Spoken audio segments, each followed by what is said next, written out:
তাহলে তারা গুনাহগার। আপনারা জানুন যে ফতোয়া তো দেওয়া লাগে আমার বাপের কালাম থেকেই, দাদার কালাম থেকেই ফতোয়া।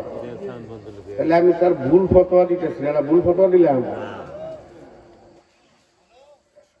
আলহামদুলিল্লাহ আলহামদুলিল্লাহি নাহমাদুহু ওয়া নাস্তাঈনুহু ونستغفره ونؤمن به ونتوكل عليه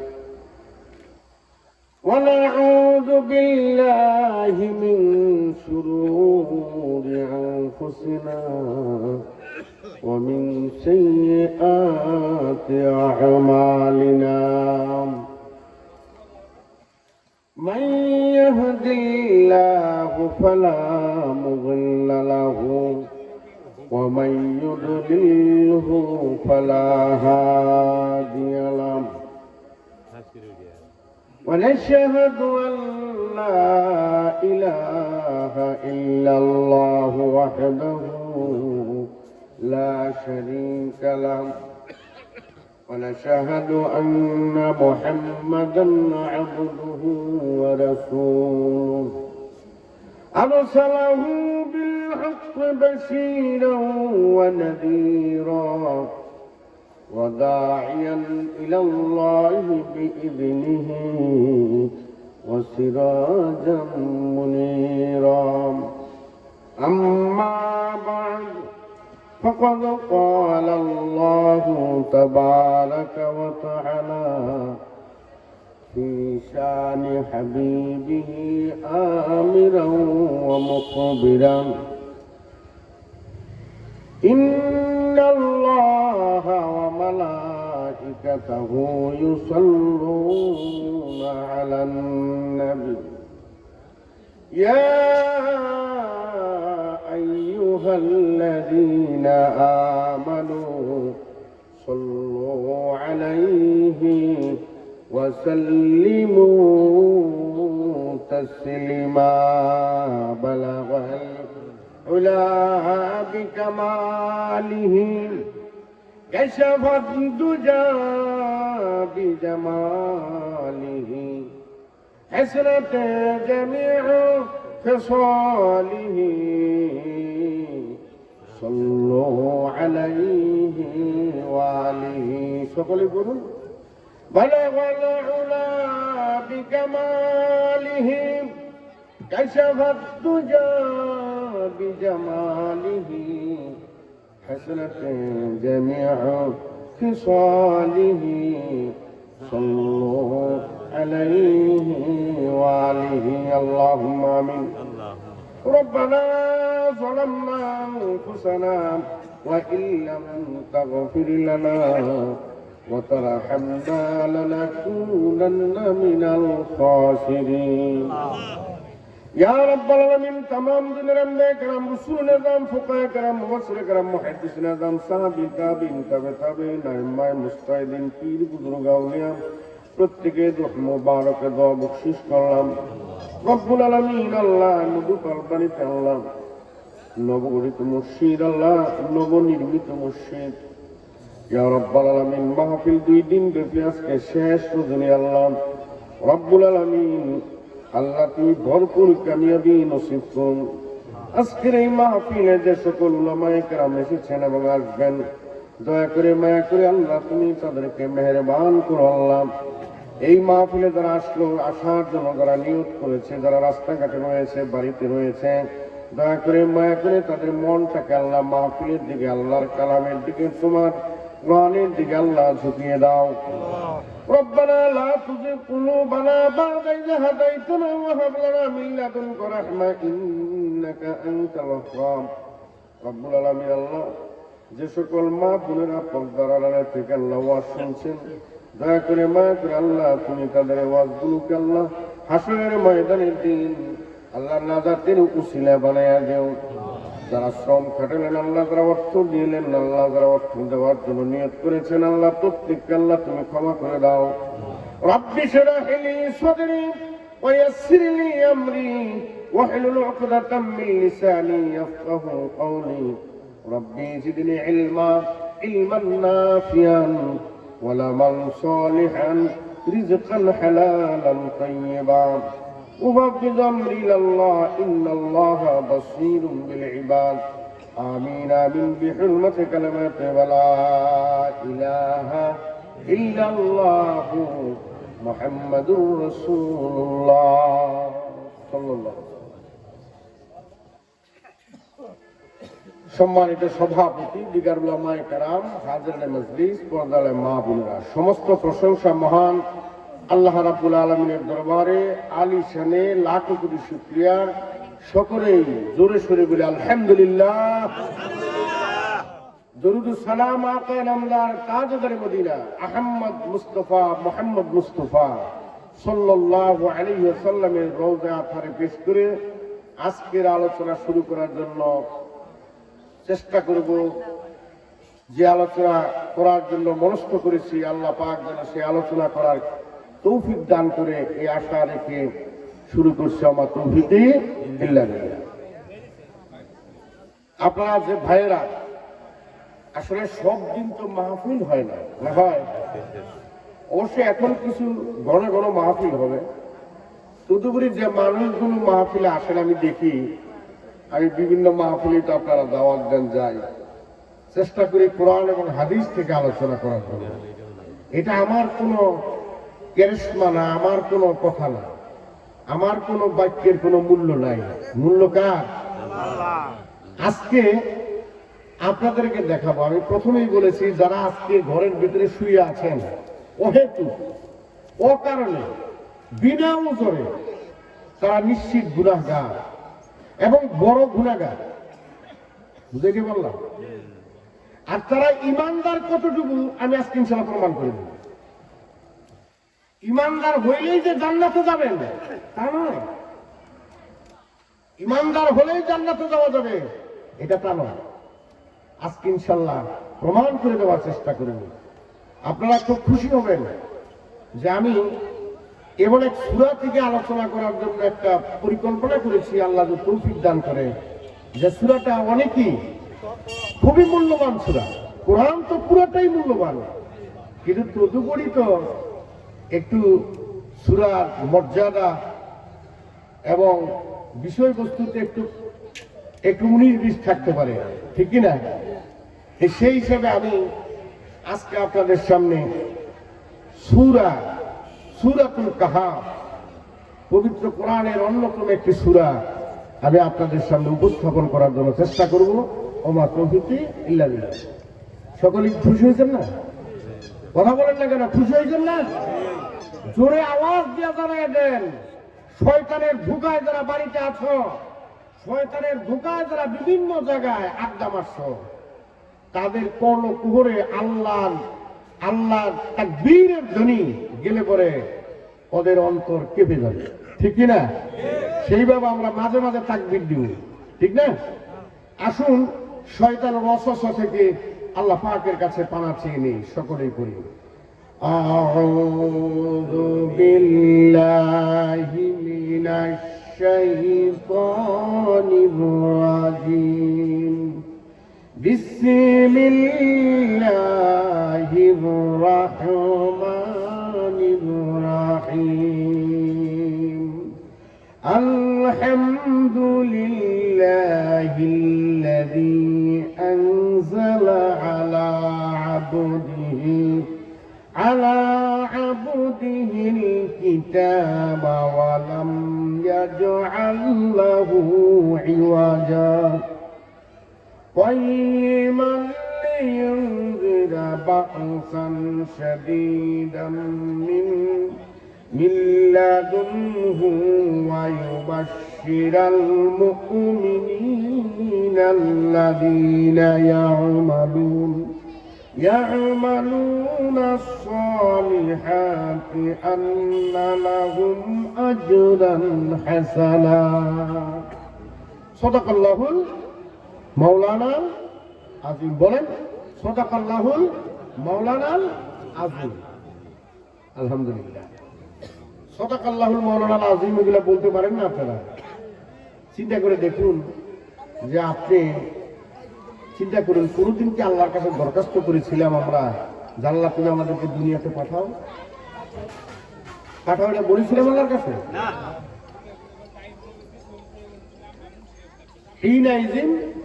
ওই যে মিনাদ দাহারে কি কোরআনের আয়াত সূরাত দাহার, এখানে আল্লাহ পাক বলছেন যে তোমরা মায়ের পেটের আগে যখন তোমরা ছিলা কোনো উল্লেখ করার মতো কোনো জিনিস তোমরা ছিলে না।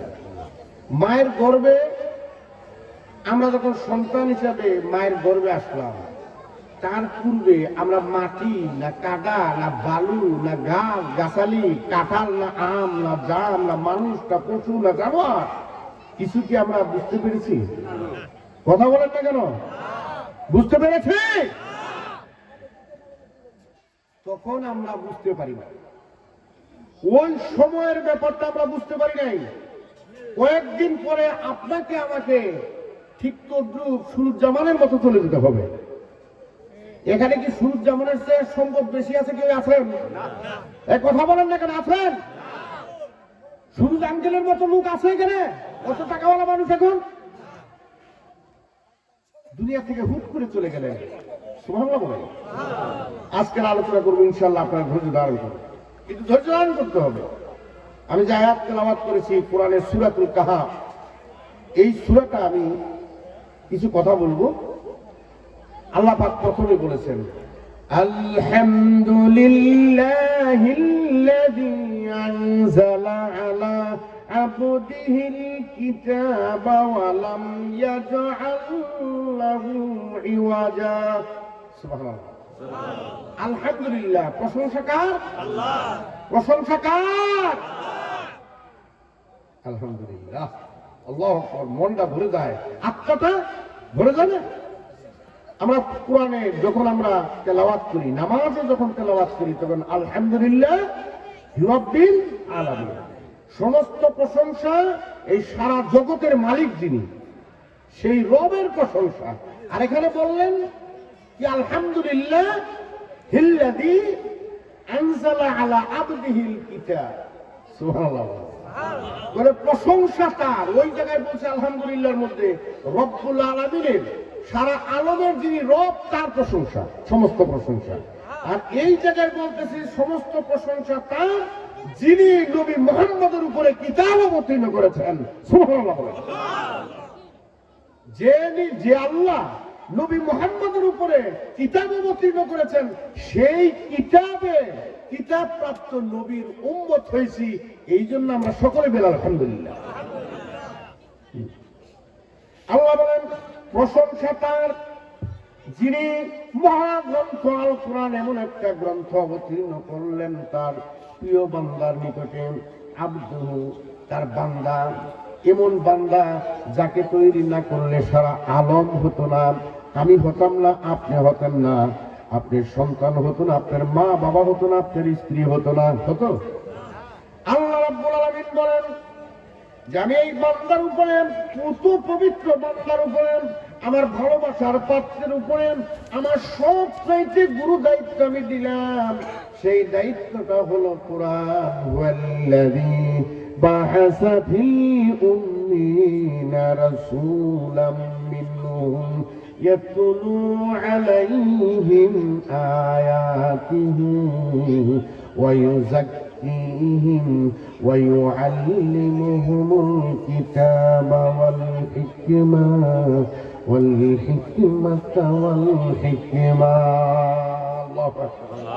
আল্লাহ বলেন তিনি সেই মহান রব, হুয়াল্লাযী আরসালা রাসূলাহু, যিনি তার রাসূলকে প্রেরণ করলেন, রাসূলাহু বিল হুদা, হেদায়েত দিয়া প্রেরণ করলেন, হেদায়েতের বাণী দিয়া প্রেরণ করলেন, আল কোরআন দিয়া প্রেরণ করলেন। সুবহানাল্লাহ বললেন। এই কোরআন আমি প্রেরণ করলাম। নবীর এক নাম্বার দায়িত্ব হলো ইয়াতুলু আলাইহিম, আই আলা উম্মতিহি, ইয়াতুলুল কুরআন আলা উম্মতিহি উম্মতিহি, নবীর এক নাম্বার দায়িত্ব হলো তাদের তার উম্মতের নিকটে আমার প্রেরিত কালাম তেলাওয়াত করে শোনাবে। তেলাওয়াত করে শোনাবে। তেলাওয়াত করে যখন শোনাবে ওই বান্দার অন্তরটা নরম হইয়া যাইবে। বান্দা কোরআনের আলোচনা শুনে, কোরআনের তেলাওয়াত শুনে তার আত্মাটা খুব মহিমান্বিত হবে, আত্মাটা খুব সুন্দর নরম হয়ে যাবে, ভালোবাসা পয়দা হবে কোরআনের প্রতি, নবীর প্রতি, আল্লাহর প্রতি, আখিরাতের প্রতি ভালোবাসা হবে। দুনিয়ার মায়া ছেড়ে দিবে। কবর জাহান্নাম থেকে বাঁচার জন্য, কবরের আযাব থেকে বাঁচার জন্য পাগল হয়ে যাবে। ঘরের মধ্যে বসে থাকতে পারবে না, রাস্তাঘাটে চলতে পারবে না, কোনো জায়গায় থাকতে পারবে না, নিজের স্ত্রীর কাছে থাকবে তাও ভালো লাগবে না, অন্তরটা কাঁপতে থাকবে। হায় কত সুন্দর কোরআনের আলোচনা হইতেছে, ঘরের ভিতরে শুয়ে থাকা ভালো লাগে না, তাই তারা ঘরের ভিতরে থাকতে পারবে না। আল্লাহ রাব্বুল আলামিন কত সুন্দরভাবে বর্ণনা করেছেন, ইন্নামাল মুমিনুনা আল্লাযীনা ইযা যুকিরাল্লাহু ওয়াজিলাত কুলুবুহুম ওয়া ইযা তুলিয়াত আলাইহিম আয়াতুহু যাদাতুহুম ঈমানান ওয়া হুম আলা রাব্বিহিম ইয়াতাওয়াক্কালুন। সুবহানাল্লাহ। আল্লাহ বলেন মুমিন বান্দাদের পরিচয় তোমরা দেখতে পাবা। ইন্নামাল মুমিনুনা আল্লাযীনা, মুমিন ওই সকল লোকেরা যে সকল লোকেদের নিকটে যখন আল্লাহর নাম জিকির হয় তখন তার অন্তরের ভিতরে উতাল পাতাল শুরু হয়ে যায়। জিকিরের মাজলিসে যতক্ষণ না যেতে পারে ততক্ষণ পর্যন্ত তার অন্তর শান্তি পায় না। ইযা যুকিরাল্লাহু ওয়াজিলাত কুলুবুহু, ওয়াজিলাত শব্দের অর্থ হলো উলট পালট হওয়া, উলট পালট হয়, স্থির না হওয়া। অন্তরের মধ্যে খালি মায়া, আরে কোরআন তেলাওয়াত হইতেছে, এটা যাওয়া হইলাম না, আল্লাহর জিকির হইতেছে, লা ইলাহা ইল্লাল্লাহ কালেমা জিকির হইতেছে, ইয়া রহমান জিকির হচ্ছে, ইয়া রহিম জিকির হচ্ছে, ইয়া খালিক ইয়া মালিক জিকির হচ্ছে। এখানে বসে থাকতে পারতাছি না, এই নসিল জিকির থেকে ঘুরে আসি, ওইখানে একটু জিকির করে আসি, এরকম খালি উতাল পাতাল হবে। আর যখন আল্লাহর এই মাহফিলে এই জিকিরের মাজলিসে যখন আসবে তখন ঠান্ডা হয়ে যাবে, শান্ত হয়ে যাবে। সুবহানাল্লাহ। এইজন্য আল্লাহ ডাকদা বলেন এইটাই হলো প্রশান্তিদায়ক আত্মা, এইটাই হলো নফসে মুতমাইন্না। আল্লাহ ডাকদা বলেন ইয়া আইয়াতুহান নাফসুল মুতমাইন্না ইরজিই ইলা রাব্বিকা রাদিয়াতাম মারদিয়া ফাদখুলি ফি ইবাদি ওয়াদখুলি জান্নাতি। আল্লাহ রাব্বুল আলামিন ডাকতে বলেন হে নফসে মুতমাইন্না আত্মা, প্রশান্তিদায়ক আত্মা, যে আত্মাটা মানুষের ভিতরে খারাপ কাজ করলে পরে উকিঝুঁকি দেয় করে, এটা ভালো করলি না, এটা ঠিক করলি না, এটা ভালো হইল না, এই কামটা ঠিক হইল না, ওই আত্মাটার নাম হলো নফসে মুতমাইন্না, প্রশান্তিদায়ক আত্মা। আমার মওলা ডাকদা আত্মারে কয় হে আমার প্রশান্তিদায়ক আত্মা, আমার এই বান্দাকে খারাপ কাজ থেকে ফিরাও, আমার বান্দাকে খারাপ কাজ থেকে ফিরাও, বেনামাজির থেকে ফিরাও, নামাজে আনো, মসজিদে আনো, জেনা থেকে ফিরাইয়া ভালো থেকে আনো, ডাকাতি করবার দিও না, চুরি করবার দিও না, মানুষের হক নষ্ট করবার দিও না। তুমি আত্মায় ডাক দেখো মওলা আমি তো চেষ্টা করতেছি। আত্মায় কয় মওলা আমি চেষ্টা করতেছি কিন্তু এই বান্দারে পারতাছি না, আইতাছে না, ঘরের মধ্যে ল্যাব গাইডা শুয়ে আছে, মাহফিলে আসে না, এই মসজিদে আসে না, ফজরের নামাজের মধ্যে ঘরের মধ্যে শুয়ে আছে, ফজরের নামাজ পড়ে না, আসরের নামাজের ওয়াক্ত পড়ে না, আসরের নামাজ পড়ে না, মাগরিব পড়ে না, আবার বুইনের ওয়ারিস, আবার জোর দখল করে খায় অথবা হেনতেন করে খায়। গোপনে বুইনের কয় যে 3 ভাগি জমি আছে আমার বাবার, 2 ভাগি আধা ভাগি, আর আমরা এইভাবে পাবো আসলে 6 ভাগই আছে, বুইনের জানবার দেয় না। এই জন্য আল্লাহ পাক ডাকদা বলেন ওয়াতাকুলুনা তুরাসা আকলাল লাম্মা, মানে তোমরা যেন তেন ভাবে ওয়ারিসের মাল জবরদখল করে খাও। এই সকল মানুষগুলা জাহান্নামে হয়ে যাবে, কবরের মধ্যে ভীষণ আযাব হবে। কথাটা কি বুঝতে পারছেন? কিন্তু নফসে মুতমাইন্না বাধা দেয়, যাইও না, যাইও না, কিন্তু তাও যায়। যদি ওই আত্মাটায় বাধা না দিত তাহলে দিনের বেলায় মানুষ দর্শন করত, দিনের বেলায় চুরি করত, দিনের বেলায় ডাকাতি করত। এই জন্য আত্মায় বাধা দেখে দেখে অন্ধকারের তিমিরে চুরি করে শীত কাটে, চুরি করবার যায়, কেউই আবার জেনা করতে যায়, কেউই আবার মানুষের টাকা চুরি করে খায়, কেউ ঘুষ খায়, কেউ সুদ খায়, আত্মসাৎ করে। এই নফসে মুতমাইন্না কই আল্লাহ আমি তো ফিরাইতে পারতাছি না। আমার আল্লাহ কয় বান্দা তবলাইয়া তবলাই এক জায়গায় নি, বলে কোথায় নিব মওলা? বলে আমার এই বান্দাদারে আরো যে ভালো বান্দা আছে তার কাছে নাও, একজন নামাজির সাথে দেখা করাইয়া দাও, একজন রোজাদারের সাথে দেখা করাইয়া দাও, বন্ধুত্ব পাতাইয়া দাও, একজন নামাজে আসে মসজিদের সাথে বন্ধুত্ব পাতাইয়া দাও, মাদ্রাসার তুল্লাবদের সাথে তালেবুল ইলমদের সাথে বন্ধুত্ব পাতাইয়া দাও। আল্লাহ বলেন হে বান্দা ফাদখুলি ফি ইবাদি,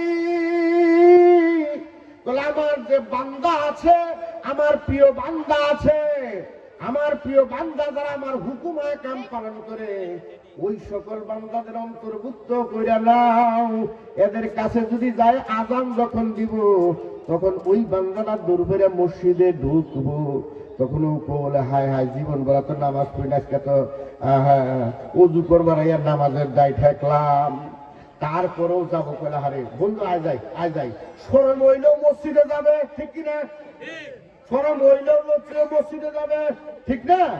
শরম পাইলেও মসজিদে যাবে। পাঞ্জাবিটা তো ঠিক, পায়জামাটা ঠিক নাই, লুঙ্গিটা ঠিক নাই, তখন তুমি যে প্রস্তাব ভরে বলুক তাও মসজিদে নাও। প্রস্তাব ভরে বলুক, দেখেন না তার লিখে করে না। আরে বন্ধু, এই বন্ধুত্বের খাতিরে যখন মসজিদে গেল, কালকেও আপনার সাথে বন্ধুত্ব, একসাথে বৈশা বাদাম খাবেন, একখানে বৈশা চা পান করুন, পান করে খান, এগুলো খাওয়ার পরে বন্ধুত্ব হয়ে গেল।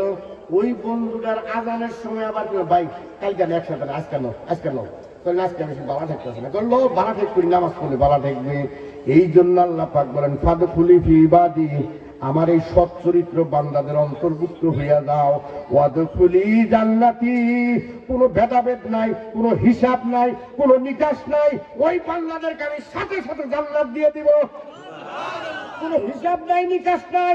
আলেমদের সাথে বন্ধুত্ব করো, আলেমদের কথা শুনো, হাফেজদের সাথে বন্ধুত্ব করো, মসজিদের সাথে বন্ধুত্ব করো, মানুষের সাথে বন্ধুত্ব করো, চরিত্রবানের সাথে বন্ধুত্ব করো, তোমার হিসাব নাই, নিকাশ নাই, বিনা হিসাবে জান্নাত। সুবহানাল্লাহ।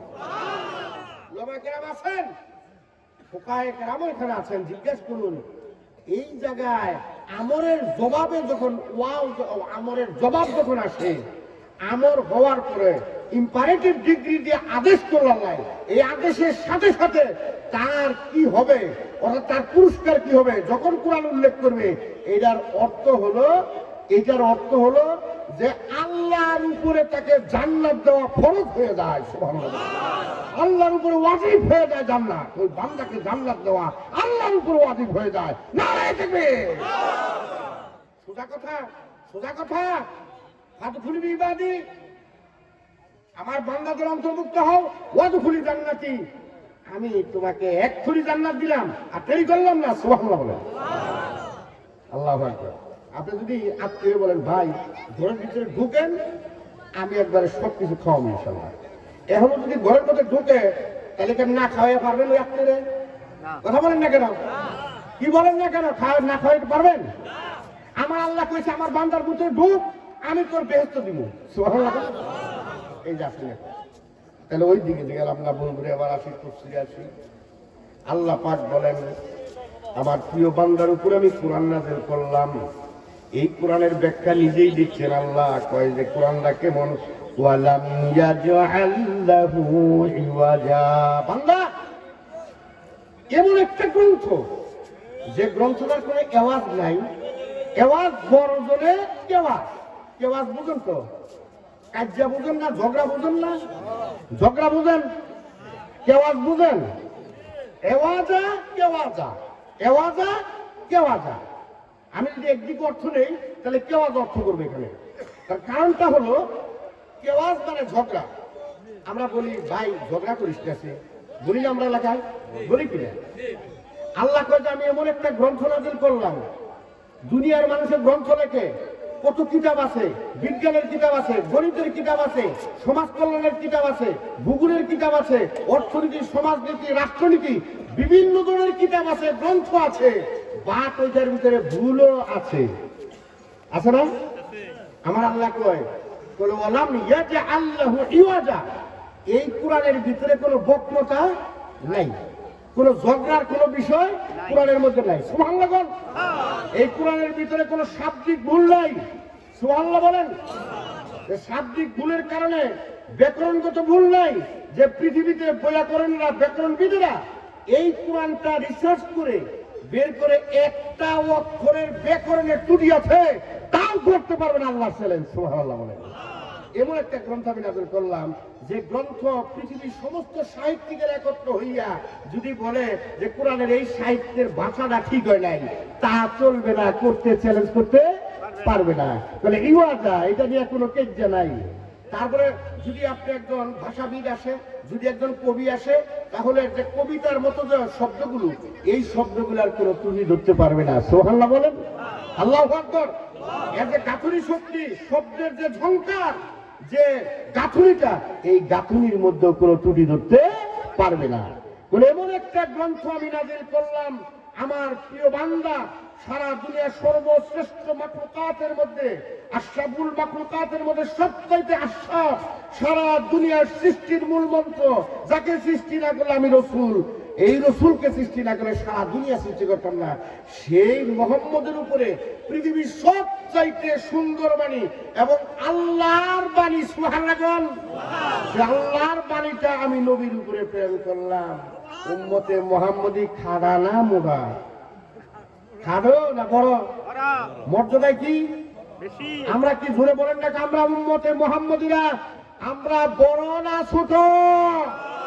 মর্যাদায় বড় না ছোট? কে কে হাত তুলে দেখায়? নারে থাকবে, নারে থাকবে। অর্থাৎ সাহিত্যে লেখাপড়ায় যে বেশি উঠছে, সমাজে তারে কি দেয়? সম্মান দেয় না বেশি? সমাজে বেশি শিক্ষিত যে, তাকে কি সম্মান দেয়? বেশি বড় চাকরিজীবী যে, সমাজে তাকে সম্মান দেয়, ঠিক কিনা? তাহলে আল্লাহর কালাম সর্বশ্রেষ্ঠ কালাম, আর সর্বশ্রেষ্ঠ মানুষ তার উম্মতরাও সর্বশ্রেষ্ঠ। সুবহানাল্লাহ। এই জন্য বলি আলহামদুলিল্লাহ। আল্লাহ বলেন আলহামদুলিল্লাহিল্লাযী আনজালা আলা আবদিহিল কিতাবা ওয়া লাম ইয়াজআল লাহু ইওয়াজা। সুবহানাল্লাহ। কোনো আওয়াজ নাই, কোনো বক্রতা নাই, কোনো বাঁকা নাই। আল্লাহু আকবার। এই কোরআনের মধ্যে কোনো বাঁকা নাই, ত্রুটি বিচ্যুতি নাই। এই কোরআন তোমার ব্যক্তি জীবনকে সুসম্মণ্ডিত করবে, ব্যক্তি জীবনকে তোমাকে শ্রেষ্ঠ মানুষে পরিণত করবে। এই কোরআন যদি তুমি পারিবারিক ভাবে স্থাপন করো, পারিবারিক ভাবে পালন করো, এই আদর্শ যদি তুমি মেনে নাও, তাহলে পুরা পরিবারটা তোমার কোরআনের আলোকে আলোকিত হইয়া শ্রেষ্ঠ পরিবার হবে। এইটা যদি সামাজিক ভাবে কোরআন প্রতিষ্ঠা করো, তাহলে এই কোরআনের আলোকে আলোকিত হইয়া পুরা সমাজ পুরুষ মুক্ত হবে, চরিত্রবান মানুষ গঠন করবেন। এই কোরআন দ্বারা যদি তুমি ইউনিয়ন পরিষদ পরিচালনা করো, তাহলে দেখবে কোরআন দ্বারা পুরা ইউনিয়নটা তোমার শান্তিতে ভরপুর হবে। এই কোরআন দিয়া যদি উপজেলা চালাও, এই কোরআন দিয়া যদি ডিস্ট্রিক্ট চালাও, এই কোরআনের পক্ষের মানুষদেরকে যদি তুমি এমপি তৈরি করো, রাষ্ট্র ব্যবস্থায় ক্ষমতায় নাও, কোরআনের বিধান মোতাবেক যদি রাষ্ট্র চালাও, কোরআনের বিধান মোতাবেক যদি জাতিসংঘ চালাও, তাহলে সারা দুনিয়াটা কোরআনের আলোকে আলোকিত হইয়া সারা দুনিয়াটা একটা সুন্দর রাষ্ট্রে পরিণত হয়ে যাইবে। আল্লাহ বলেন ওয়ালাম ইয়াজআল লাহু ইওয়াজা। বন্ধুরা, আল্লাহ রাব্বুল আলামিন ডাকদা বলেন ওয়াইমান লিনজিরা বা'সান শাদীদা বা'সান শাদীদা। পৃথিবীতে তোমার জমি, তোমার যে এই জমি আবাদ করে খাও, তাহলে এই জমির একটা দলিল প্রয়োজন আছে কিনা বলেন? আরো আরসিএস আপনার বাপের নামে নয়, দাদার নামে নয়, আপনার নামে। আরো আরসিএস খাজনা খারিজ যত আছে সব আপনার নামে, দলিল আপনার নামে, ম্যাপের ভিতরেও জমি আছে। তাহলে সুন্দর দলিল এটা যদি এক জায়গায় সালিশদারদের মাঝে উপস্থাপন করুন, আরেকজনে 50 বছর ধরে জমি খায়, আপনারা টের পান না। এবার দলিল আদাল্লাহ যখন পাকাপোক্ত হয়েছে, শালিশ ডাক দেয়া বললেন 50 বছর ধরে ওরা খায়, কিন্তু এটা তো আমার বাপ দাদার যে সম্পত্তি, আমার বাবার নামে 62 আরো আর 90 সালের রেকর্ড সব কিছু আছে। শালিশদাররা কি ওই ভূখ দখলকারীদের দিবে না ওই কাগজওয়ালারে দিবে? জোরে বলেন কারে দিবে? আরো জোরে বলেন কারে দিবে? কাগজওয়ালারে দিবে। আপনারা রায় দিলেন, এইবার কোরআনকে রায় দিয়ে দেন কাইমান লিইনজিরা বাকসান শাদীদা। আল্লাহু আকবার।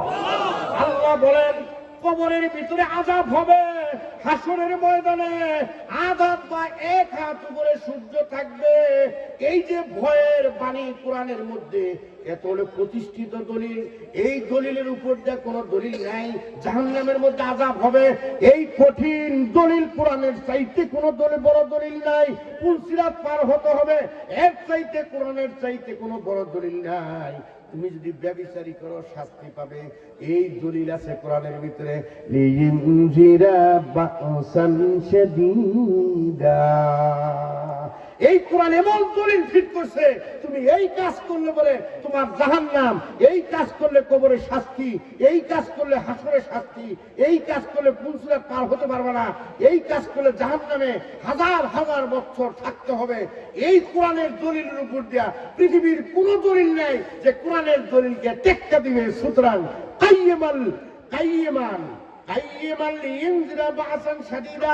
এই কোরআনের দলিল মানুষকে ভয় দেখানোর জন্য পৃথিবীর সর্বশ্রেষ্ঠ দলিল এবং খাঁটি দলিল। সুবহানাল্লাহ।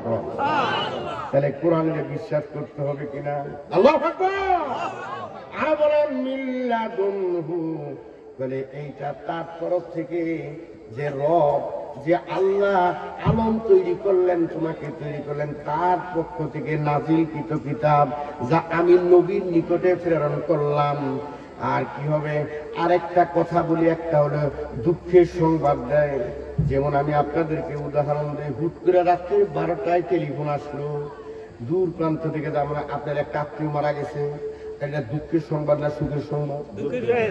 আবার বন্ধুরা, দূর থেকে আরেকটা টেলিফোন আসছে সকালে সকালে, আপনার পুত্রবধূ নিয়ে আপনার ঢাকায় থাকে, পুত্রে টেলিফোন দিছে, পুত্রবধূ ঠেলছে, আব্বা আম্মা বলে কি, বলে আপনাদের নাতি হইছে। এটা সুখের সংবাদ না দুঃখের সংবাদ? হ্যাঁ, কিসের সংবাদ? তাহলে এই সন্তান হয়েছে বিদায় ভাইগার দৌড় ভরে যাবেন মিষ্টির জন্য। আবার মৃত মানুষ হয়েছে দেখে মনটা বেজার করে দিবেন।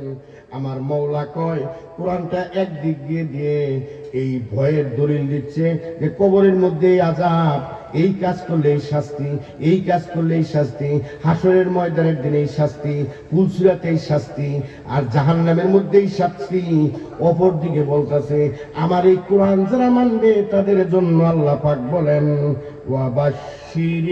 ওয়ায়ুবাশশিরাল মুমিনিনাল্লাযীনা ইয়া'মালুনাস সালিহাতি আন্না লাহুম আজরান হাসানা।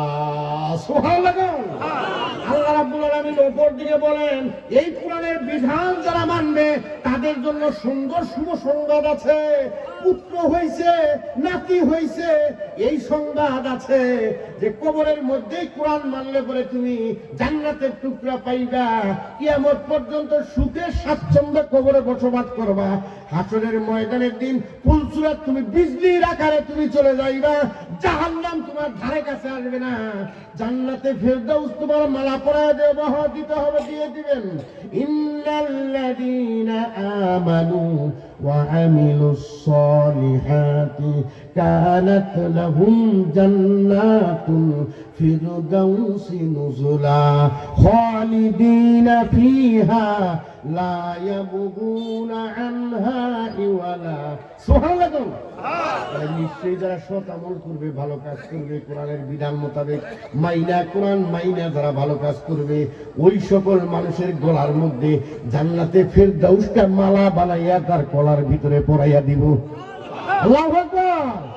আল্লাহ পাক বলেন ইউবাশশিরাল মুমিনিনা আল্লাযীনা ইয়া'মালুনাস সালিহাতি আন্না লাহুম আজরান হাসানা। আল্লাহু আকবার।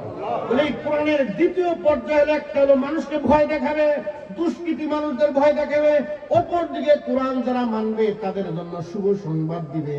বলে শুভ সংবাদ মুমিনদের জন্য শুভ সংবাদ, কিন্তু এই পর্যন্ত যদি আয়াত থাকতো লা ইলাহা ইল্লাল্লাহ কালেমা যারা পড়ছো তারা জান্নাতে বিনা হিসাবে যাইতাগা।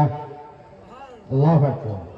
কিন্তু আল্লাহ পরের আয়াতের একটা অংশ যদি ওইটুকু না থাকতো তাহলে আমরা বাইসা যাইতাম। কিন্তু আরেকটা আয়াত দিচ্ছে, আজকে তুমি মুসলমান হইছো, সুন্দরভাবে মুসলমান আমরা, কিন্তু নামাজ পড়তে যাই না, রোজা করি না, হালাল হারাম ভাবে চলি না, সুদ খাই, ঘুষ খাই, অপরের ইতরে সন্তানাদি পর্দা পুশিদা করি না, নিজেও করি না, নিজের সন্তানদেরকেও পর্দা পুশিদা করি না। ওইটা মুমেন ঠিকই, লা ইলাহা ইল্লাল্লাহ কালেমা পড়ার কারণে মুমেন, কিন্তু জান্নাত পাইবা না। আল্লাহু আকবার। এই কোরআন তার দলিল আল্লাহ পাক বলছেন ওয়ালা আল্লাযীনা ইয়া'মালুনাস সালিহাত, ঈমান আনার পরে যদি সে সৎ কাজ করে, সৎ কাজের মধ্যে নামাজ একটা, রোজা একটা, মানুষের সাথে সদাচরণ একটা, সুদ না খাওয়া, হারাম থেকে বাঁচা, সুবহানাল্লাহ, এই কাজগুলো যদি করে তাইলে তোমারে মাপ দিমু, নলে দিমু না।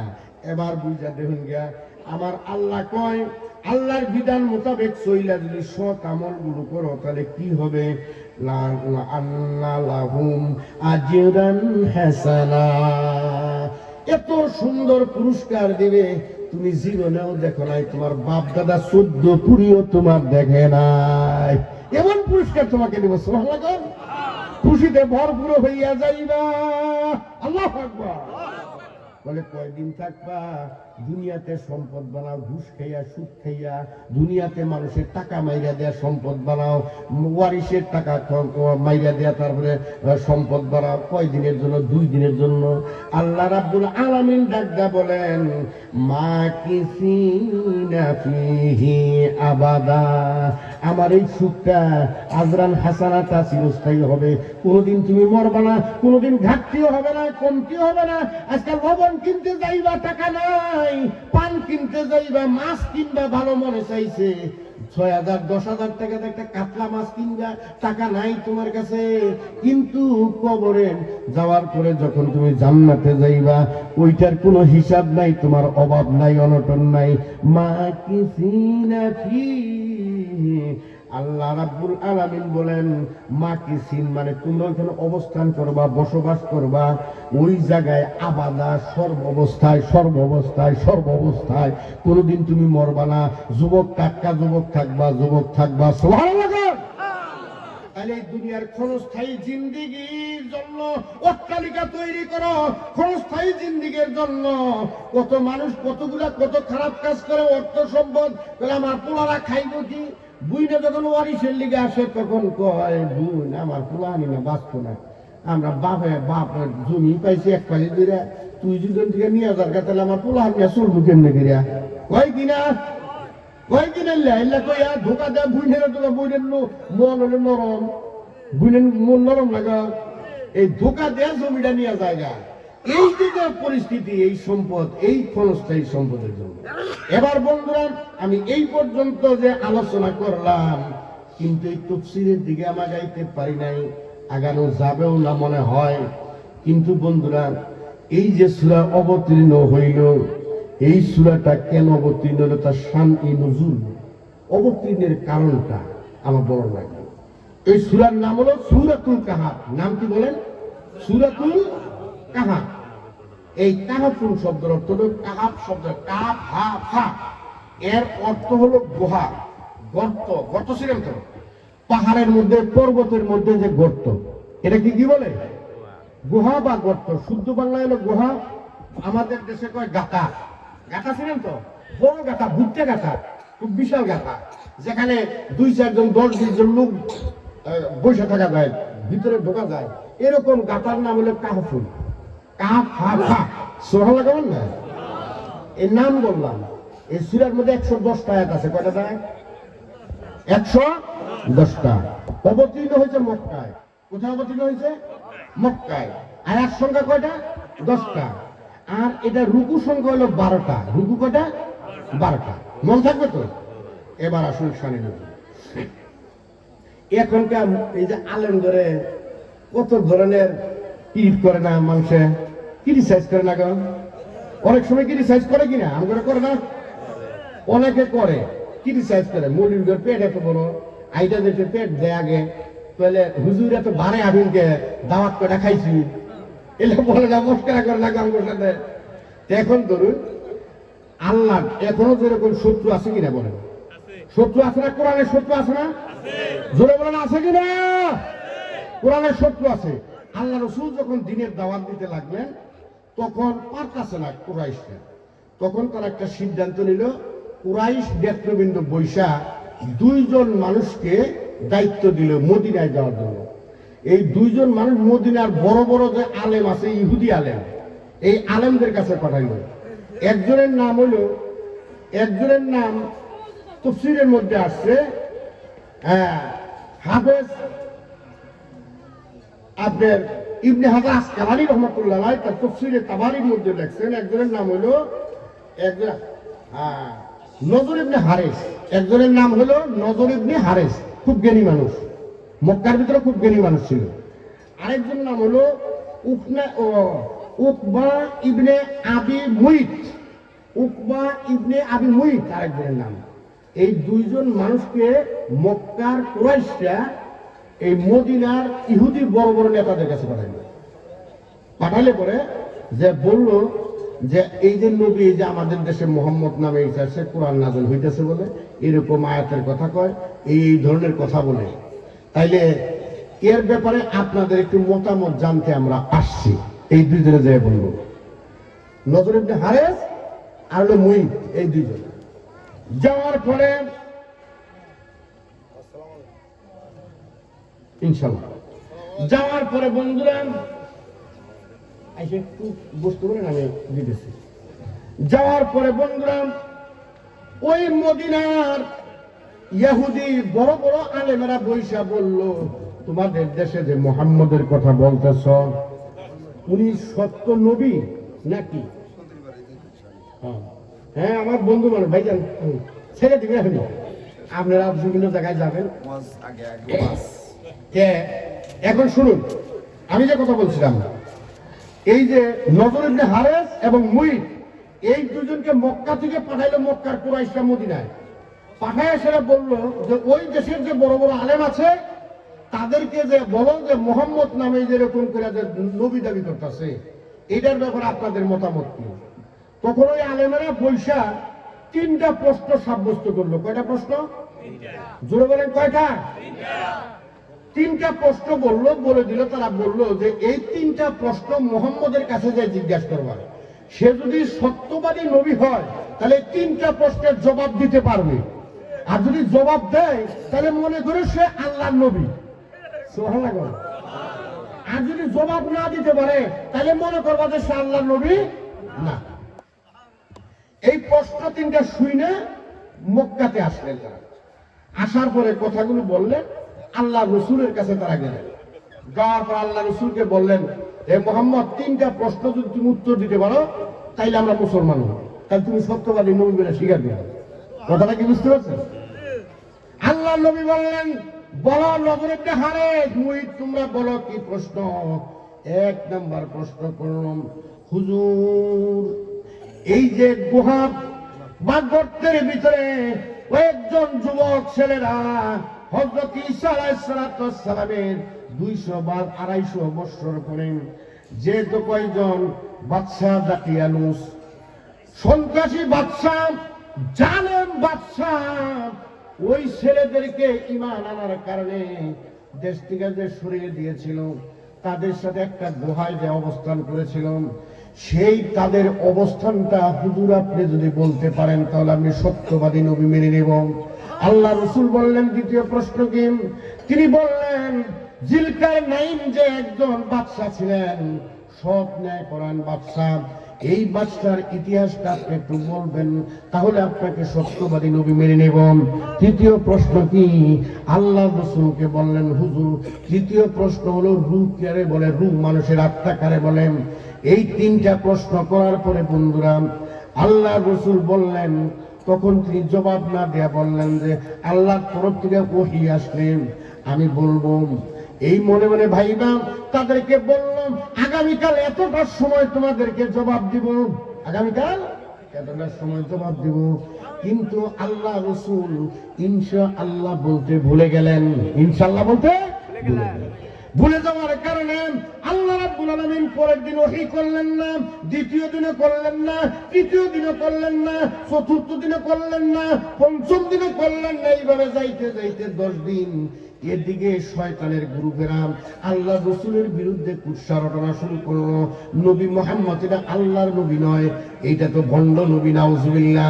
এইভাবে রচনা করতে করতে এক আল্লাহর রাসূল মন খুব কষ্ট পাইতে লাগলেন, মুত্তাকাইতে সাহাবারাও মন কষ্ট পাইতে লাগলেন। 15 দিন অতিবাহিত হয়ে গেল।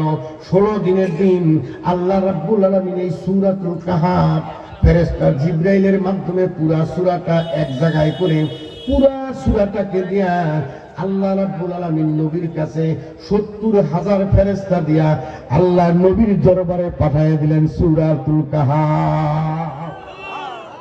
আল্লাহ রাসূল অত্যন্ত চিন্তিত ছিলেন।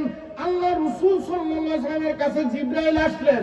জিবরাইল এসে বললেন, হুজুর এই 15 দিন পর্যন্ত ওহী না আসার কারণ হলো আপনি ইনশাআল্লাহ না বলার কারণে।